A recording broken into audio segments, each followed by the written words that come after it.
Hello chess lovers, welcome to Creative Chess channel. Today I'm going to speak to you about a very interesting topic. So if our opponent takes us, what should we do? Take with f pawn or h pawn, and what are the ideas hidden behind? First I want to show you some models, for example like this one. Here you may see that black captured with the h pawn, which in most cases seems to be right because you leave the pawn chain connected, but if your opponent can create some threats on the king side, then probably you'll have to think about fg capturing, because here you see that the knight has come, or the queen has come, and actually black king can't be protected. So if we have a look at this situation here, you see they took fg, and that's why black can protect the king now with h6, and moreover when the knight retreats, they have a very nice h7 square. Now I was speaking only about some defensive purposes, but don't forget that after AFG, you see the rook can actually attack the white king, so that's why it serves not only defensive purposes but attacking. And here I want to show you, yes, that the king can be safe and sound on h7 pawn after capturing FG. So, but now let's have a look at the examples. And the first example I want to show you is the game between Eitz and Reti, played in 1924. It was white to move, and white played bishop to g6. Here you see that black has an option either to take with f pawn or h pawn, but in general they don't have this option, because you see here they are forced to play hg, because if they take like this, you see the pawn is hanging and they would just lose. That's why to take hg is the only move, and you see what problems they you might have if you take with the edgy pawn. Not always, of course, but you have to look. So knight v4 was played, b3, bishop e7. You see black is attacking the a3 pawn, but for white they see this h file and they want to go there. They want to attack the black king. That's why they don't pay any attention to the pawn and play just rook d3. So the idea, of course, to bring the rook on the king side and try to attack the king. So black was too greedy, they took the pawn, and knight goes to e5. And very dubious move. It's actually a blunder. They put the queen on h file, but actually the rook anyway was going there. And after king e7, knight goes to g5, and black resigned here. But I want you guys to find some tactics yourself. First of all, it's quite often happens to me, for example, in my games. So that's the task for you. What would you play for white if black just captured your knight? So white to move and win. Yeah, it's very simple tactics. Here white plays rook to h8. So the only way just to take, and here we see the fork.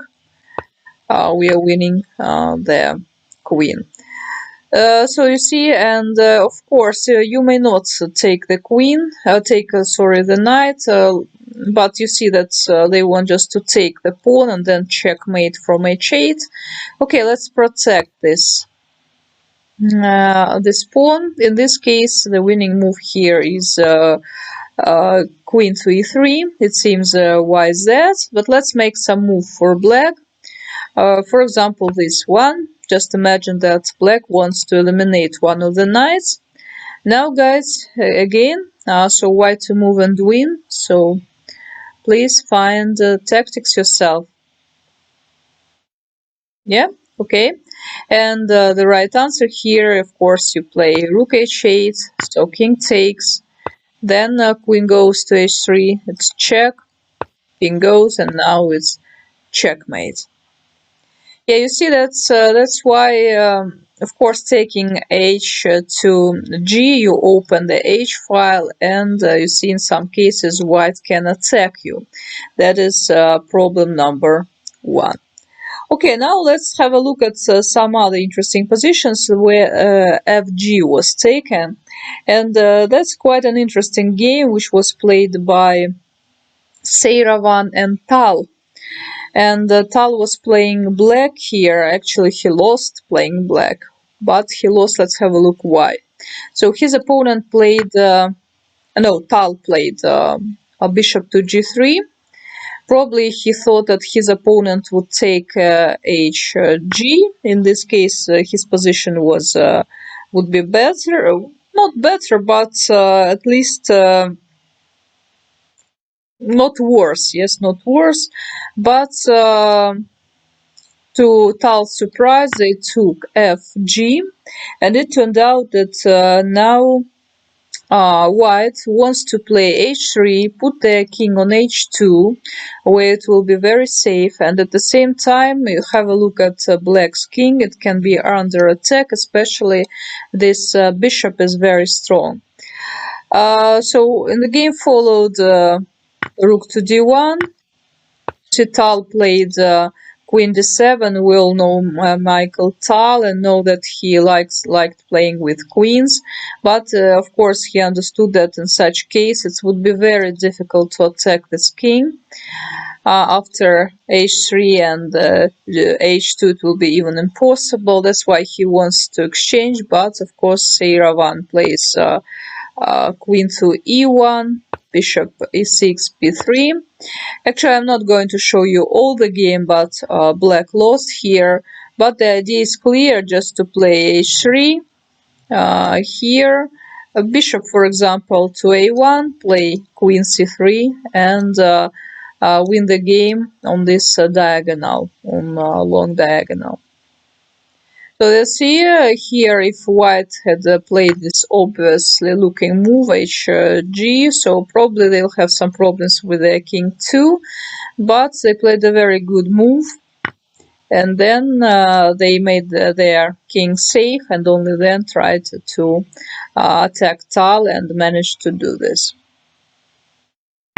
Okay guys, and so one more game which I want to show you.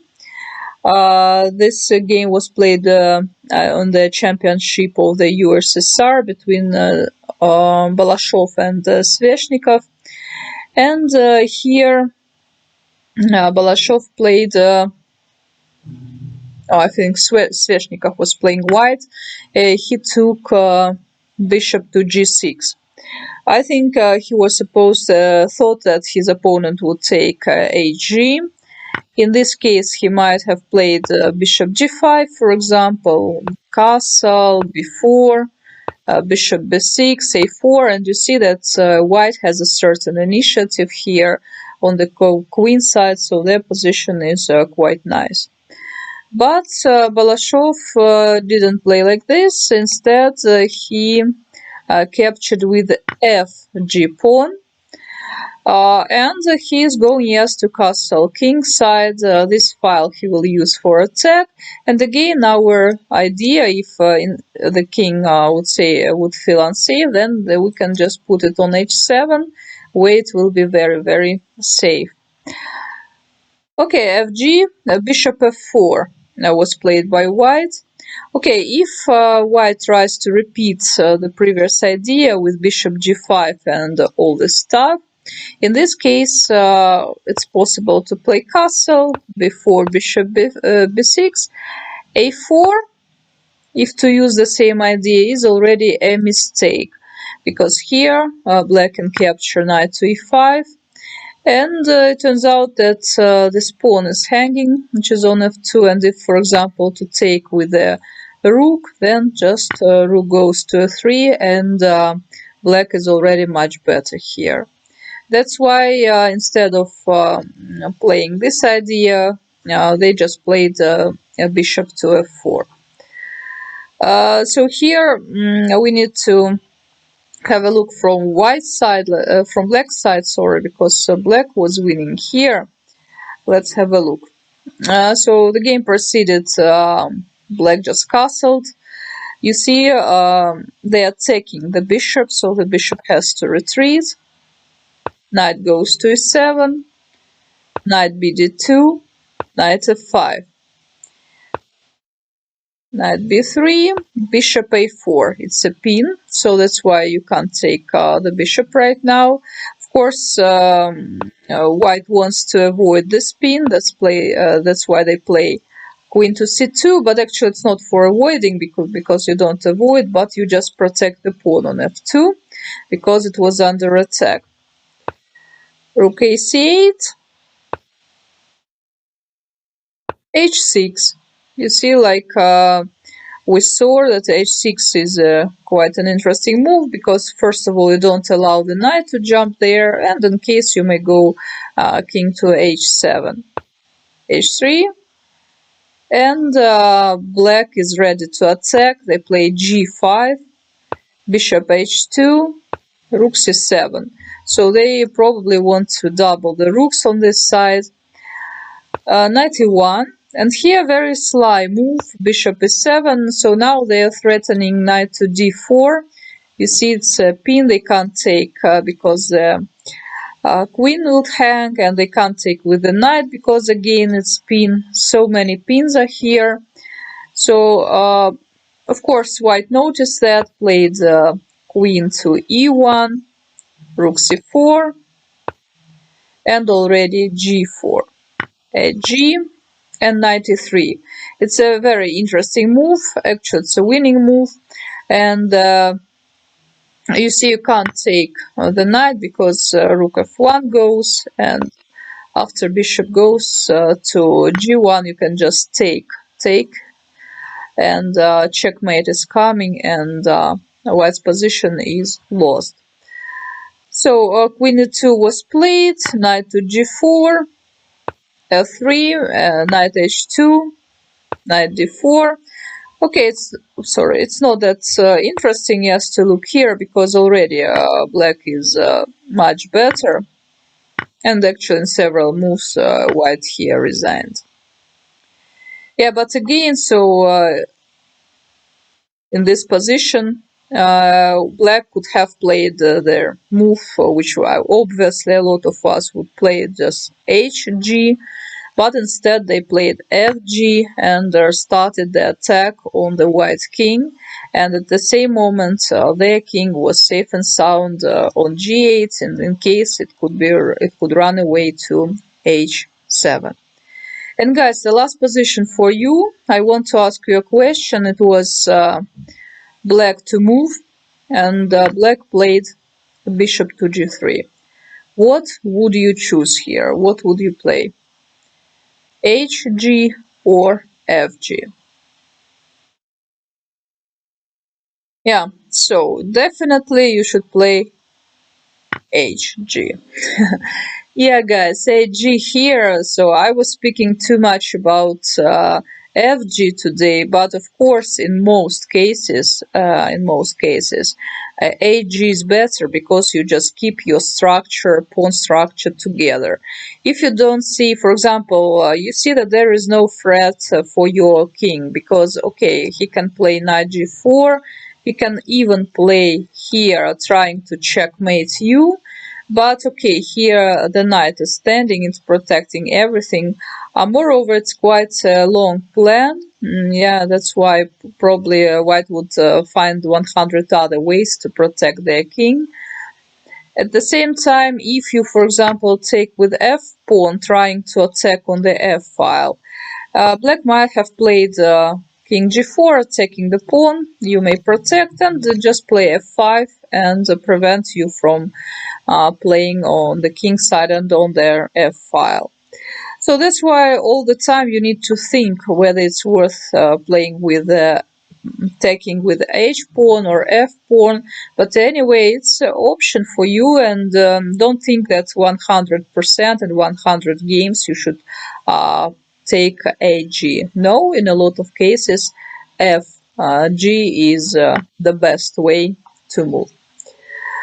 Okay guys, I hope you liked the video. Please subscribe to my YouTube channel. See you in my next videos, and bye bye.